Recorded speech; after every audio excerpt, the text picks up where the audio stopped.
আজকে আমি উপস্থিত বিশাল একটি মাঠের চাষি ভাইদের মাঠে আমি এসছি।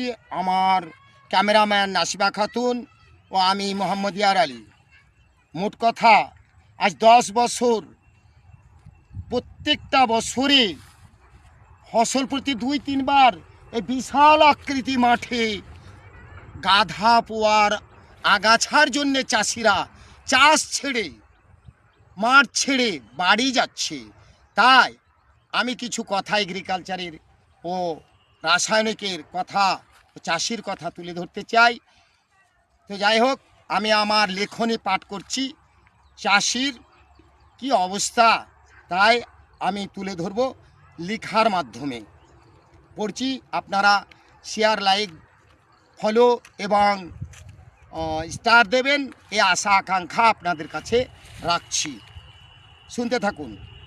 এগ্রিকালচার ও রাসায়নিক ফার্টিলাইজার কি সমস্ত চাষি আপনাদের কাছে জানতে চায়।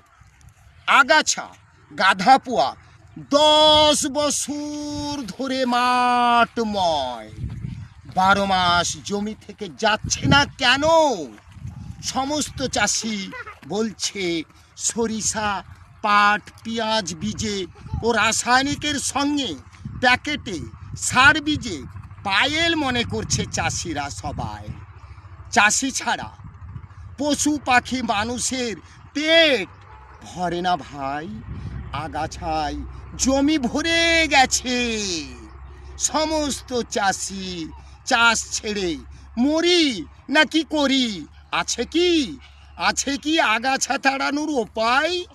না, আগাছার জন্যে না খেয়ে মরতে হবে ভাই। চাষি আমরা সবাই চাষ জানতে চাই। দেশি মুরগি মেরে পোলট্রি চাষ ও দিনে রাতে জবে হচ্ছে পোলট্রি মুরগি, তেমনি কি ঠিক আমরা চাষি চাষ ছেড়ে কি খাবো না কোথায় যাব, কোথায় মরবো ভাই? ভারত স্বাধীনতার পর খাদ্যের অভাবে আমেরিকা গমের সঙ্গে শ্বাসকষ্ট, জীবাণুর আগাছা পাঠিয়েছিল। ঠিক আগাছা গাধাপোয়া বীজ সূক্ষ্ম সূক্ষ্ম চাষের বীজে রাসায়নিকে ছড়াচ্ছে কি না সমস্ত চাষি জানতে চায়।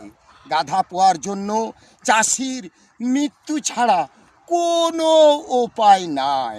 10 বছর 12 মাসে জমি